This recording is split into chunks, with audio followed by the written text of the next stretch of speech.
In other words, there's some places that we can network with. Maybe you need some more networking needs to be done. Yeah. Maybe a think tank Yeah. needs to be formally built together. Yeah. And some commitment needs to be raised to organize the ideas. Yeah. And to focus on what exactly to do. Yeah.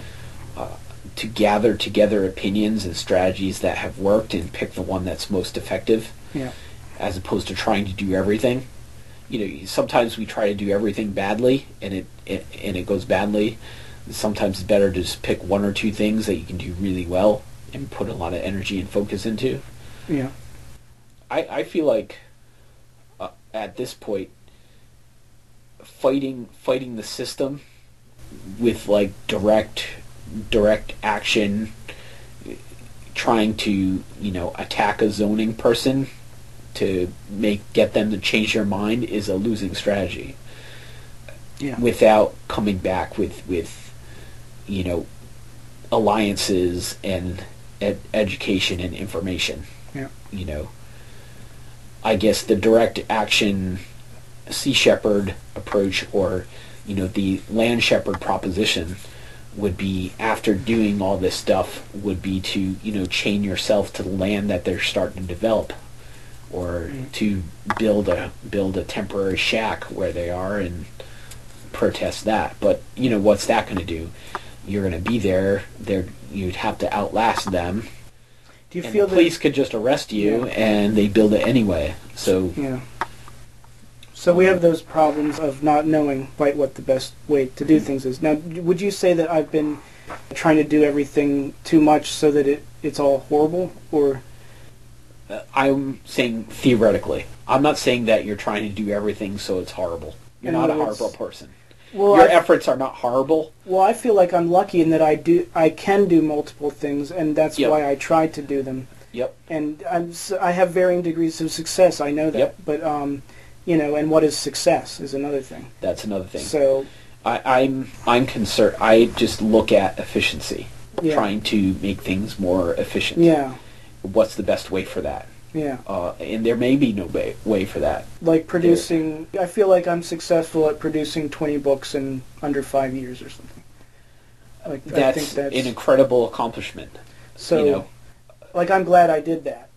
You have, there's the YouTube channel, there's how much impact your website, there's your Facebook group where you have all these, articles and articles. You've attracted other people who are posting more and more information on it.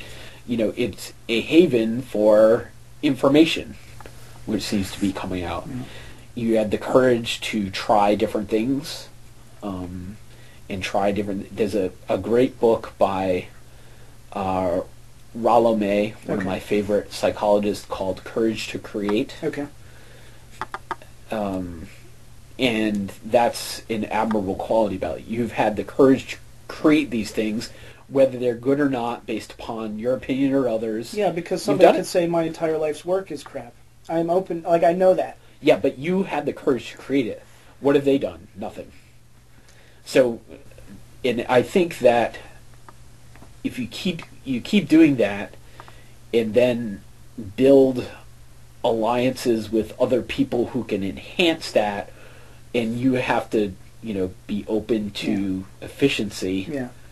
I'd like more people to try to do with to get involved in that things. would move things forward. I need, in order for SCOD to ever take hold and sustain itself after my death, I need more people to claim it as their own. In other words, my theory is that the more that people do things, produce things, and consider it part of themselves, then it will, because it is more part of themselves, then that's when it it will live on, Do you have SCOD as a legal status, like a legal non-profit, whatever? I haven't had the income. I figured you have to have all sorts of things. If I had the income, I would pay somebody to register it as a non-profit. But without income, I haven't found the need to do it.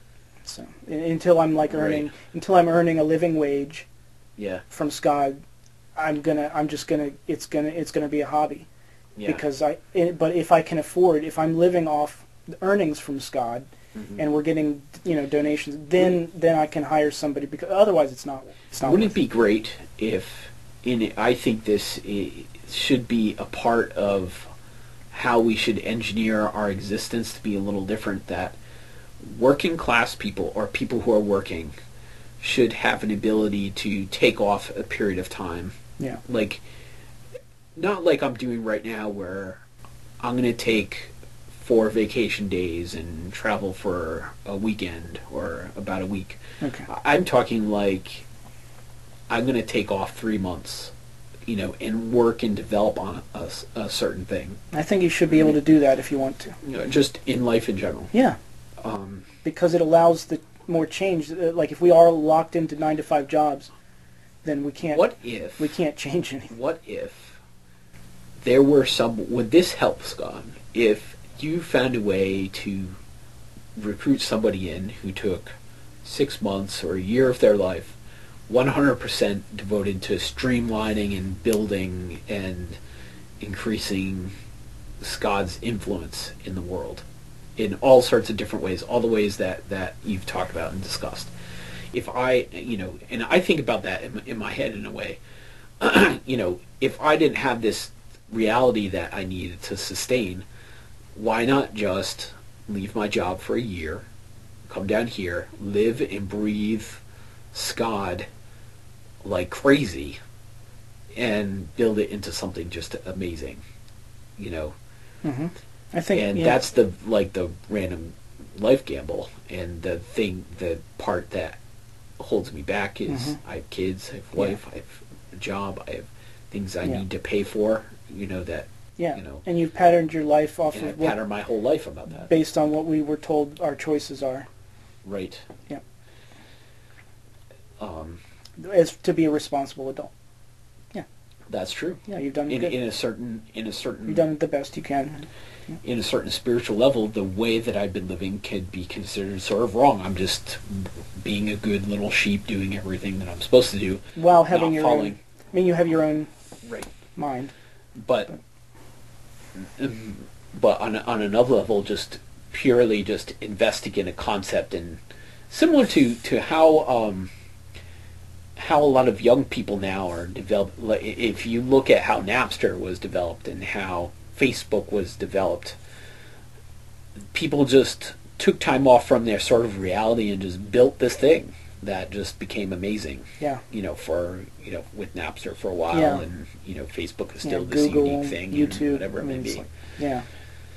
And So that's kind of the way that SCOD would be able to do it. You would take some time to put energy into think tanking, and then you would think of ways that you would be able to develop income streams, and potentially like you have a Silicon Valley for technology and computer things and internet, but the alternative areas like Asheville, and so you would have different areas that are more SCOD related, and see, they in turn generate what the economy is. In other words, when you get people deciding what they're going to value and living how they want their own economy to be, in other words, producing their own food, trading and bartering with their neighbors. Should you be producing your own magazine, SCOD magazine? Yeah, I've been trying to do that. Then it would be subscriptions, people,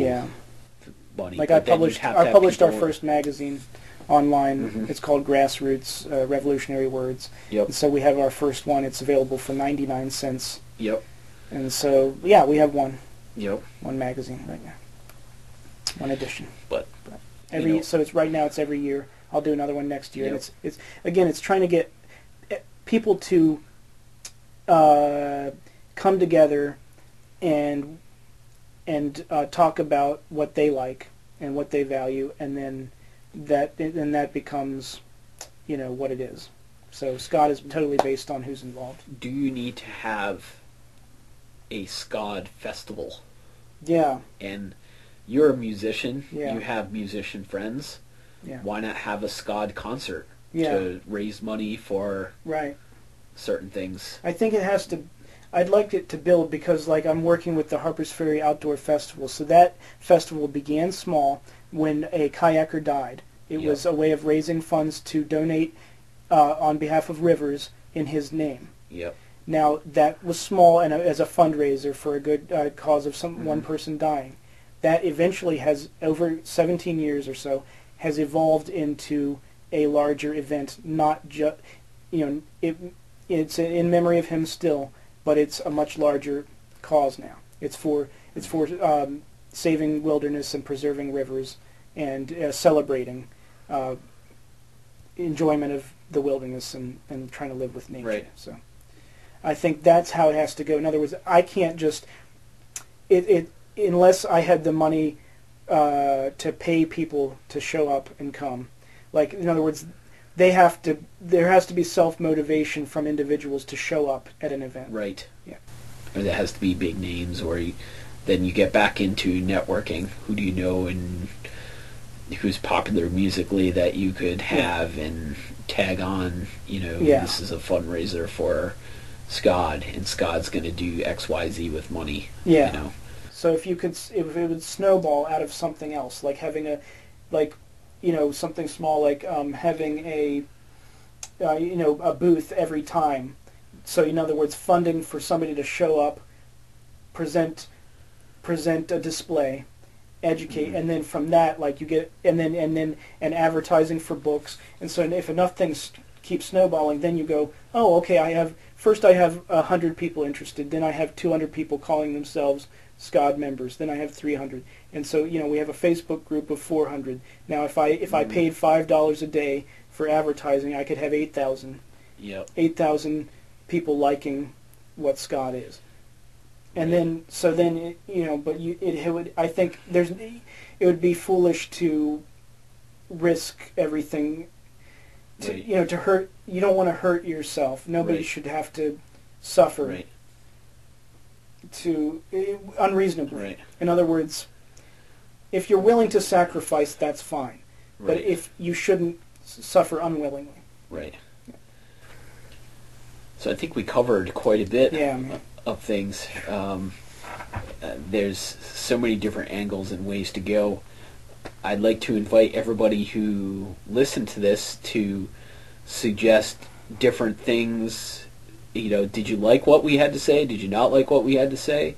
Do you have suggestions in which to bring the principles of SCOD forward onto this planet? Please let us know, and hopefully we'll continue this discussion and see where it goes. Thank you.